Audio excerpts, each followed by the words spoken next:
If you want to stay up to date with all current hip hop events and releases, make sure to subscribe and turn on notifications to become part of this community.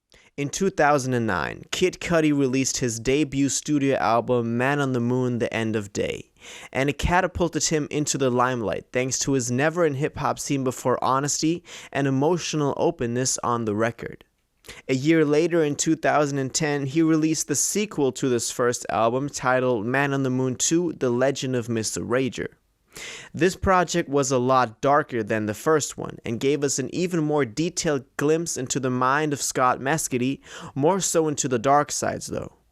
And from this point on, Kid Cudi has been more and more polarizing with his music, always doing what he feels like at that point in time, and this of course also reflected in his commercial success. Hip-hop has always regarded Cudi as a hugely influential character, inspiring whole generations of artists to come, especially in the melodic and psychedelic lane. But the general opinion was that Cudi would never rise to the greatness he once had with his first two records, and he would never be able to top those. Along came October 2020, and we got an announcement for the third and final installment in the Man on the Moon trilogy, which had fans who have been waiting for this literally for a decade going crazy, including me. Getting a Man on the Moon 3 has always just been a fantasy of Cudi fans, and many have accepted the idea of not ever having the saga finished, but this now had seemed to change. Releasing on December 11th, 2020, Man on the Moon 3: The Chosen is Kid Cudi's first solo project since 2016's Passion, Pain, and Demon Slain, and his first musical project in general since 2018's Kids See Ghosts, which was a collaborative effort with Kanye West. The record spans across 18 tracks, with a total runtime of just under an hour. The tracklist is divided into 4 acts titled Return to Madness, The Rager, The Menace, Heart of Rose Gold, and Powers. The album's setting is explained to us through a little info text that we got on the tracklist, and puts the effort in context of Cudi again falling into the same bad habits and dark place that he was in while creating the first 2 Man on the Moon records. By now, Cudi is of course doing well again, as we can see for example in his interview with Zane Lowe that he did after Man on the Moon 3: The Chosen dropped. The album starts off with Beautiful Trip, setting the stellar tone and usual Cudi trippiness for the record. Fun fact, this also became the shortest song ever to chart on the Billboard Hot 100 at just 37 seconds in length. The first real track is also probably the biggest song from the record so far, and that is Tequila Shots. A perfect combination between Cudi's melodic singing and humming abilities and his efforts to prove himself as a rapper by working on his bars and flows. Another Day is also another highlight for me, with Cudi's voice just being mixed perfectly. What you can already tell after these first 2 tracks is that the production and mixing on this record, in which of course Dot the Genius, a longtime Cudi collaborator, played a major role in, is tailored perfectly to one sound that Cudi wanted to embrace on this project. Especially the vocal effects and editing never failed to impress me here.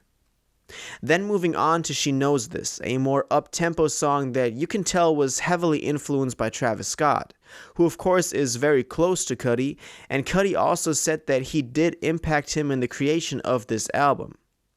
Travis Scott has spoken out on his love for Kid Cudi's music and persona publicly on multiple occasions, and Cudi has influenced Travis's sound heavily for years.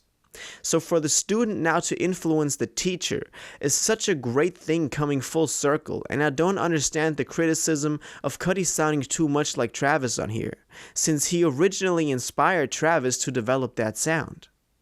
Dive is a track I don't go back to a lot, but it's not bad by any means. I think you could take Dive as a perfect example of what Cudi wanted this album to sound like. The same goes for Damage, not a track I go back to a lot either, but I never skip it or anything. Huge Travis Scott influence on this one too though. Now comes probably the track I've replayed the most on this album, which is Heaven on Earth. The instrumental is perfect with the synthetic bass just looming in the background and the hard-hitting drums driving the tempo. I love this track, and I think this goes to showcase Cudi's versatility in making more aggressive, hard-hitting songs. The same goes for the next track, Show Out, which features from Pop Smoke and Skepta, and this is the only song in the track list that I really have a problem with. I think the album would have flowed perfectly, always staying in one specific sound and developing that sound further with every track. But this song completely takes out the momentum for me. It just sounds like a Pop Smoke song with the Kid Cudi feature, and that's why I don't think it fits on here at all. Aside from the fact that it doesn't fit into the bigger picture of the album, this track does go hard and has a lot of energy to bring to the table. Next up is a track that is special to a lot of Kid Cudi fans, since it is a spiritual successor to the fan favorite 2009 song Solo Dolo. I'm talking about Mr. Solo Dolo 3, a track that has so far been on every Man on the Moon record. I knew this song would be special the first couple of seconds I heard it. Listening to it feels like you're floating in Cudi zone, and it really gives flashbacks to his earlier work. And starting from here, I believe we get into the deep cuts of the album that don't get as much attention as some of the rest, but that to me includes some of the most important moments on the whole record.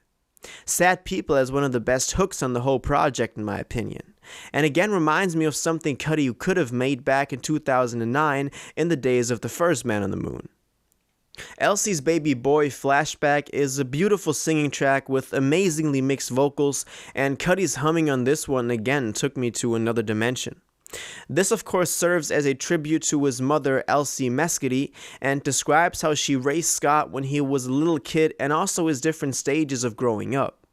September 16th and The Void are both beautiful tracks and probably the songs I go back to the most right now, as I think tracks like these are the deep cuts that truly make a record special, and this is exactly what I would have wanted from Cudi over all these years. Lovin' Me employs a soft and heartwarming feature from Phoebe Bridgers, and this track, and also for example the outro of The Void, on which Cudi thanks his listeners and fans for sticking with him, and he's telling the listener that everything will be alright, are moments that for a long-time Cudi fan are very personal and important, and that's why I really appreciate these details. The Pale Moonlight uses Cudi's humming to follow the chord progression, which is also really interesting and makes for a great sound. The last feature on here would be Rockstar Nights featuring Trippie Redd, which I was initially worried about because I thought Trippie would just be on here for commercial or clout purposes, but he actually fit on the track pretty well, and the hook on Rockstar Nights is really great too. The record then ends with For the Kids, the least memorable track for me, and Lord I Know, which has a great transition into the second verse and serves as a really good closer for this album. That's it for the track list, but that's just the musical side to it. So far, Cudi has dropped 2 videos for the album so far, She Knows This and Heaven on Earth, which are connected through an underlying storyline, and he has confirmed that there is more to come, which is also what I'm really excited for. There's also a deluxe edition of the album confirmed to drop sometime soon, which will further expand on this universe he's building. I really like his approach of trying to create something more and bigger than just the music, and this is the perfect album for him to do so. I believe that this record, especially through its crisp production from Dot the Genius and of course Cudi's vocal performances, perfectly put a modern spin and touch on the original Cudi sound from a decade ago we're all used to. Man on the Moon 3 The Chosen will go down not just as a great comeback for Kid Cudi, but also as the conclusion to the saga we all grew up with and that we've all been waiting for. If you watched this video to the end and liked it, and you want to stay up to date with all current hip-hop events and releases, make sure to subscribe, turn on notifications, hit that like button, and go follow my social media and blog down in the description. It really helps me out. Until the next one, y'all have an incredible day, and y'all take care.